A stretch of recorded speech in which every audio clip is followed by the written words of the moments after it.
Waalaikumsalam warahmatullahi wabarakatuh. Perkenalkan, saya Karti SPD, calon guru penggerak angkatan 8 dari SDN Kedung Pengawas 02 Kabupaten Bekasi. Di sini saya tidak sendiri, ditemani oleh Saya Yani Marlia Dewi, guru kelas 5 di SDN Kedung Pengawas 02, Kecamatan Babelan, Kabupaten Bekasi. Baik, Bu Yani, di sini saya minta waktunya sebentar, akan melakukan pra-observasi. Tentunya saya akan mengajukan beberapa pertanyaan. Pertanyaan yang pertama yaitu tujuan pembelajaran yang akan Ibu Yani lakukan. Iya Bu Karti, tujuan pembelajaran yang akan saya lakukan itu ada 2 dari pelajaran IPA ini. Yang pertama, dengan mencermati teks bacaan, peserta didik dapat mengetahui gangguan pada organ pencernaan. Yang kedua, dengan membuat poster, peserta didik dapat menjelaskan macam-macam gangguan pencernaan dan cara mencegahnya. Berarti yang Bu Yani lakukan ada 2 tujuan pembelajaran, yaitu yang pertama mencerna teks bacaan dan yang kedua membuat poster. Iya. Baik, nah kira-kira area pengembangan yang hendak Ibu Yani capai itu apa? Area pengembangan yang hendak saya capai itu ada 2, pengetahuan dan keterampilan. Yang pertama itu memperdalam pengetahuan siswa tentang gangguan pada organ pencernaan sehingga siswa dapat mengetahui juga cara merawat dan mencegah gangguan pencernaannya itu. Berarti Kemudian ada 2 ya? ada 2 ya. Yang kedua itu meningkatkan kreativitas siswa dalam membuat poster tentang gangguan pencernaan. Berarti ada 2, yaitu tentang pengetahuan dan keterampilan. Nah, dalam kegiatan pembelajaran, strategi apa yang Bu Yani siapkan? Strategi yang akan saya lakukan atau strategi yang saya siapkan itu menggunakan pendekatan saintifik dengan metode diskusi kelompok, tanya jawab, juga penugasan. Berarti menggunakan metode saintifik ya, terus diskusi kelompok dan Tanya jawab. Nah, kira-kira kapan Ibu Yani akan melakukannya? Besok hari Rabu. Ya, berarti saya tunggu ya. Hari Ya. Rabu kita lakukan observasi dan kita bisa bertemu di observasi. Nah, dari hasil pra-observasi menggunakan metode coaching, apa yang Ibu Yani dapat dari hasil coaching hari ini?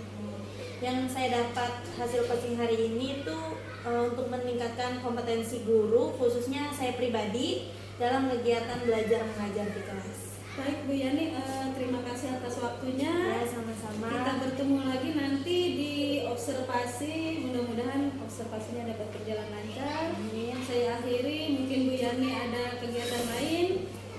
Dengan salam, wassalamualaikum warahmatullahi wabarakatuh. Waalaikumsalam warahmatullahi wabarakatuh. Terima kasih Bu Yani. Sama-sama Bu Karti.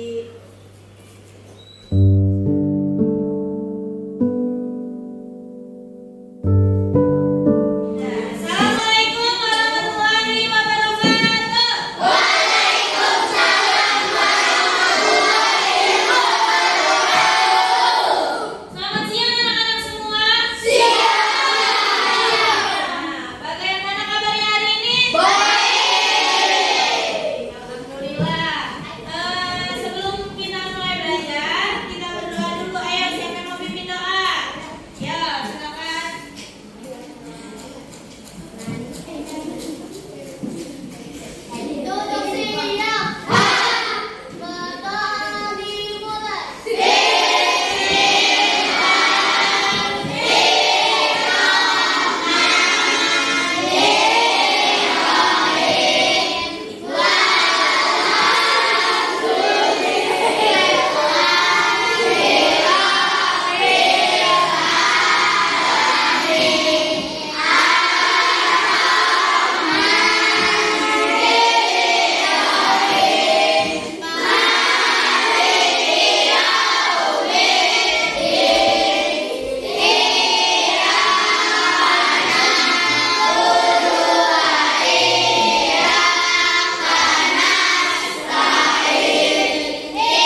bagi-bagi ya. Satu.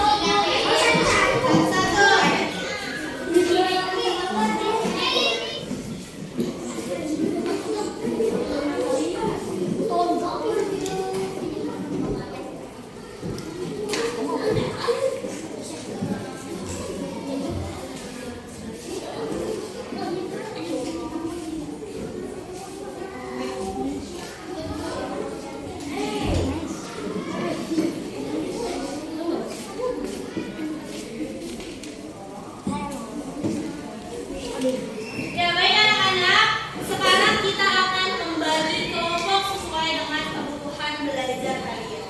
Coba ini sebelah sini ini kelompok yang suka apa? Ini yang suka menulis. Terus yang sebelah sini kelompok yang suka gambar. Terus yang sebelah sini nyanyi ya. Alhamdulillah, udah sesuai dengan kebutuhan. Nah, sekarang coba kalian perhatikan video pembelajaran ini. Kenapa ya? Perut kita bisa sakit?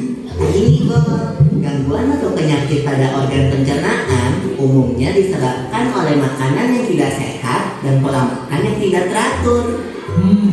Aku jadi ingat minggu lalu pas aku kena diare. Kok bisa, Bang? Minggu lalu, aku makan bakso di taman dan aku pesan yang super pedas. Ya, pantas saja kamu sakit, Bang. Iya Pipo, aku baru tahu loh kalau diare sering disebut juga becek.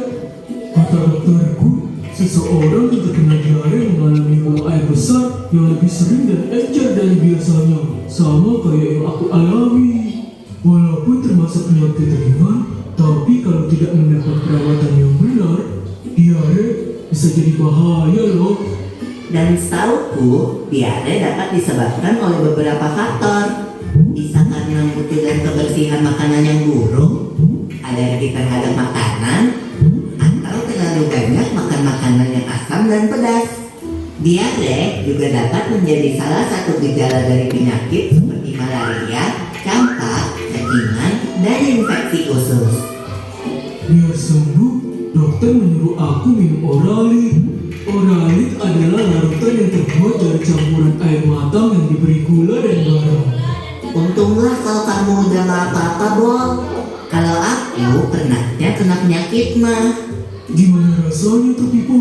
Jadi, mah adalah penyakit yang menyerang lambung.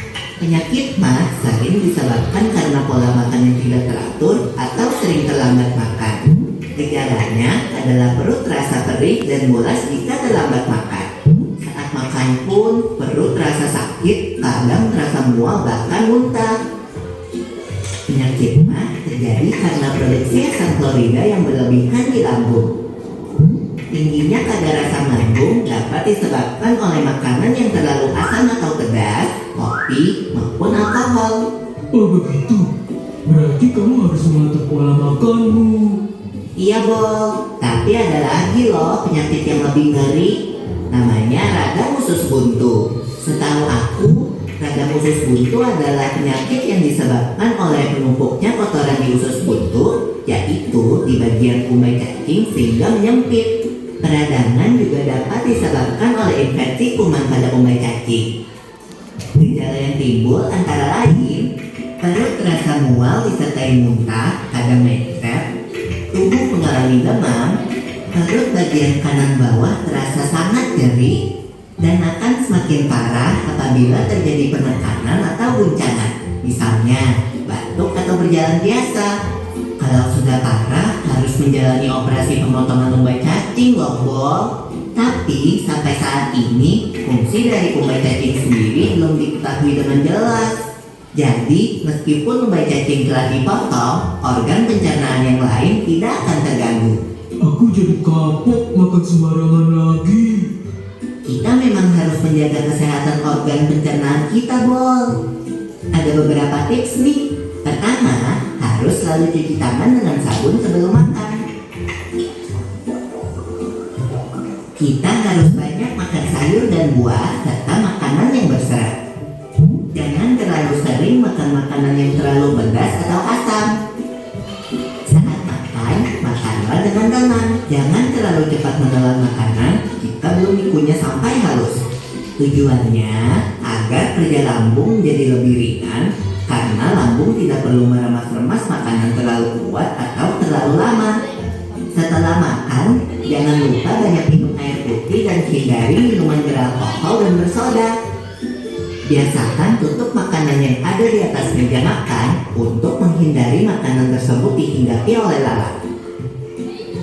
Oh iya, Bol, biasakan juga makan secara teratur, yaitu 3 kali sehari dan hindari telat makan. Hindari juga tempat makan yang kebersihannya tidak terjaga. Yuk, mulai jaga kesehatan pencernaan kita. Sampai ketemu di pembahasan selanjutnya ya. Ya baik anak-anak, sekarang kita akan membagi kelompok sesuai dengan kebutuhan belajar kalian. Coba ini sebelah sini ini kelompok yang suka apa? Menulis. Yang suka menulis. Terus yang sebelah sini kelompok yang suka gambar. Terus yang sebelah sini nyanyi. Ya. Nah, sekarang coba kalian perhatikan. Perhatikan video pembelajaran ini. Kenapa ya? Perut kita bisa sakit? Ini, Bol, gangguan atau penyakit pada organ pencernaan umumnya disebabkan oleh makanan yang tidak sehat dan pola makan yang tidak teratur.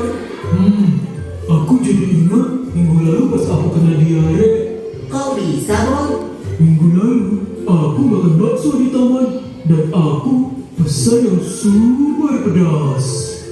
Ya, pantas saja kamu sakit, Bol.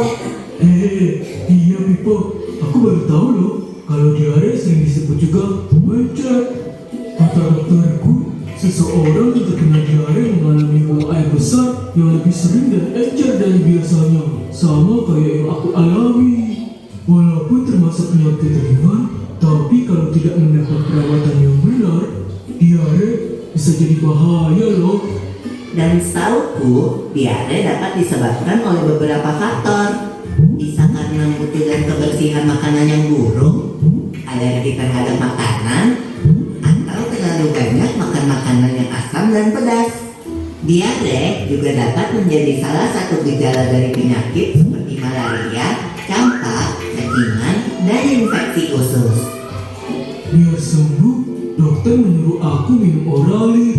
Oralit adalah larutan yang terbuat dari campuran air matang yang diberi gula dan garam. Untunglah kalau kamu udah gak apa-apa, Bol. Kalau aku pernahnya kena penyakit mah.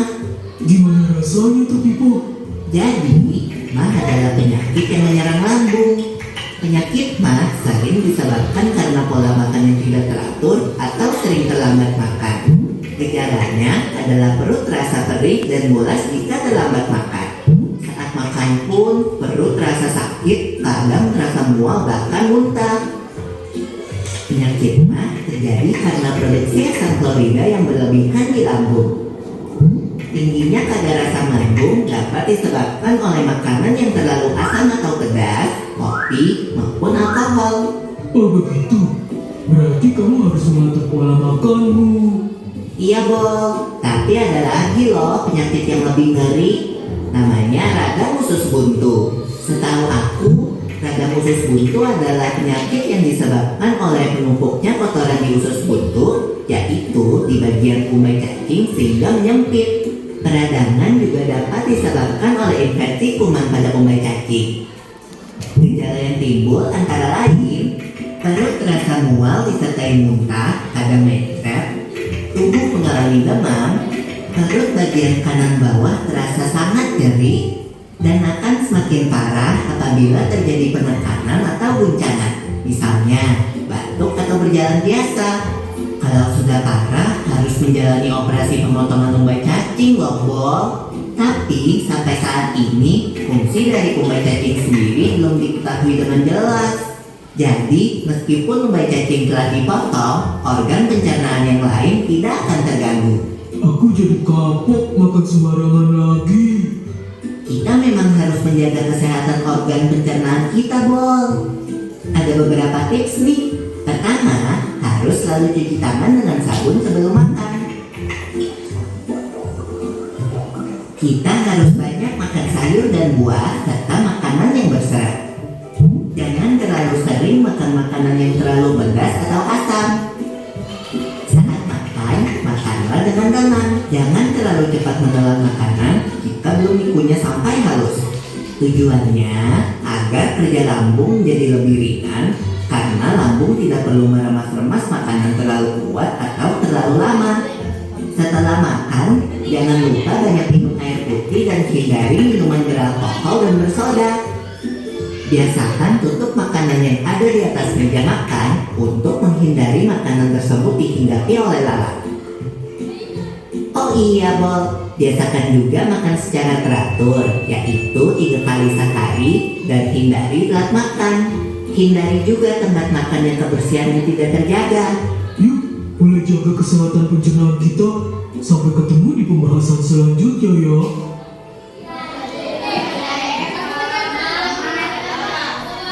Gangguan organ pencernaan yang dialami oleh siapa? Bono. Ibong sama? Popo. Ibu apa Popo? Nah, si Ibong sakit apa tadi? Diare. Terus si Pipo? Nah,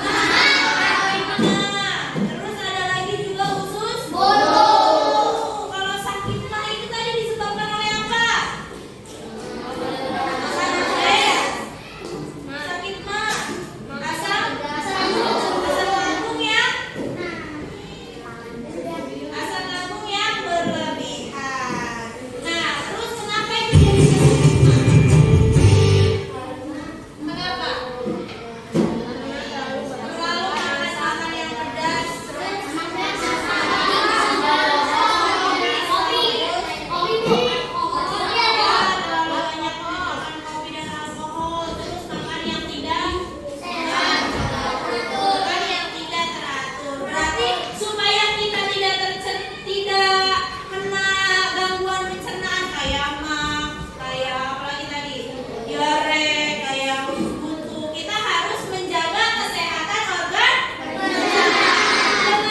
percakapan pasca observasi bersama saya Karti, calon guru penggerak angkatan 8 dari SDN Gedung Pengawas 02 Kabupaten Bekasi.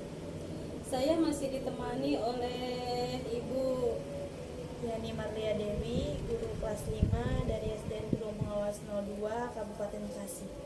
dan saya juga ditemani oleh Ibu Septriani, saya selaku pendamping individu, pendamping penggerak dari Ibu Karti. Baik Ibu, gimana kabarnya hari ini Bu Yani dan Bu Septi? Alhamdulillah luar biasa ya. Luar biasa. Ya, sehat semua ya. Ya, Ibu apa kabar? Alhamdulillah. Baik, di percakapan pasca observasi ini saya akan memberikan beberapa pertanyaan kepada Ibu Yani ya, terkait dengan jalannya proses observasi di kelas yang sudah Ibu lakukan pada observasi di kelas. Untuk itu pertanyaan yang pertama yaitu baik Ibu Yani, pada kesempatan ini pada saat observasi tujuan apa yang akan Ibu sampaikan atau akan Ibu capai? Tujuan pembelajaran yang akan dicapai yaitu dengan mencermati teks bacaan, peserta didik mampu mengetahui gangguan organ pencernaan. Kemudian dengan membuat poster, peserta didik dapat menjelaskan macam-macam gangguan pencernaan pada manusia dan cara mengatasinya seperti itu. Berarti ada dua tujuan yang Ibu Yani capai. Oke. Bagaimana perasaan Ibu Yani terkait dengan pembelajaran atau berjalannya kegiatan observasi yang sudah berlangsung? Kegiatan selama observasi, perasaan saya ya pasti tegang, ada sedikit tegangnya karena mungkin belum terbiasa, tapi alhamdulillah berjalan dengan lancar, berjalan dengan baik. Oke, bisa diceritakan kembali area pengembangan apa yang sudah Ibu Yani lakukan di dalam kelas, kemudian langkah-langkah atau tahapan-tahapan pembelajaran apa yang sudah Ibu Yani lakukan di dalam kelas? Mungkin kalau tahapan saya membuat perangkat pembelajaran ya, terus untuk area pengembangannya pengembangan pengetahuan dan keterampilan. Untuk pengetahuannya sendiri kemarin berdasarkan bacaan, isi bacaan itu peserta didik mampu mengetahui macam-macam gangguan organ pencernaan, sedangkan keterampilannya peserta didik itu mampu berkreasi membuat poster tentang gangguan pencernaan pada organ manusia. Oh, berarti ada dua ya.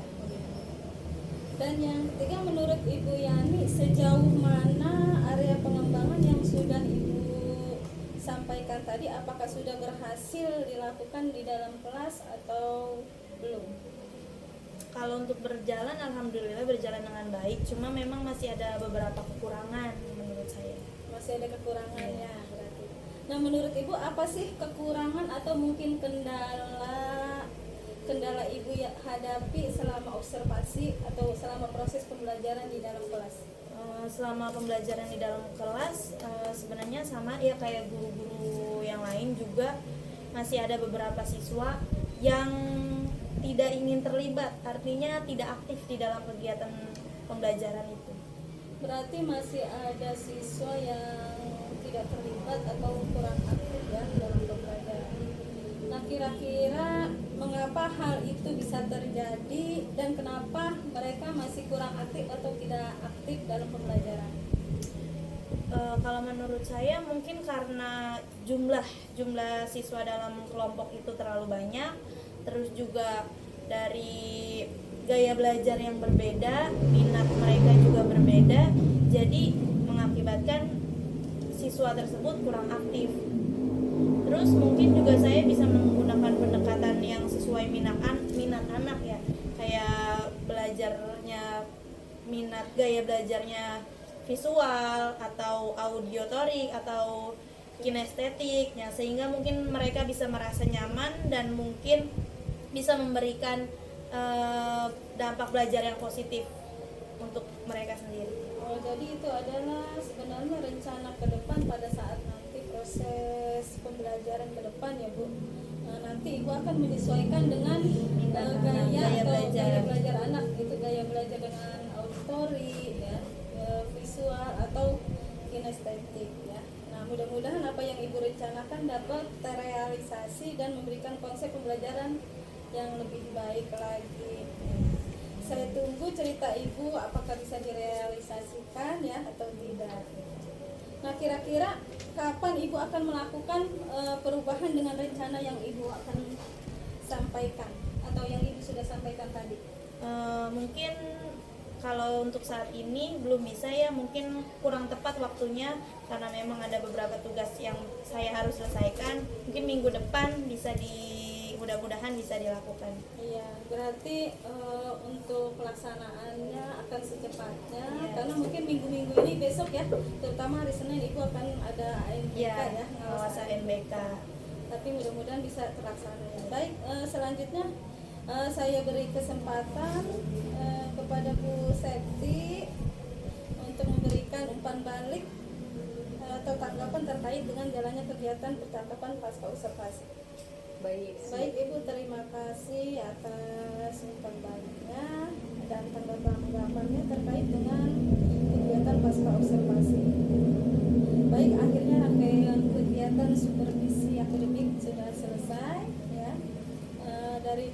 Dari mulai percakapan pra observasi, dan pasca observasi. Saya ucapkan terima kasih banyak pada Bu Septri dan Bu Yani sudah meluangkan waktunya. Saya akhiri, wassalamualaikum warahmatullahi wabarakatuh. Waalaikumsalam warahmatullahi wabarakatuh.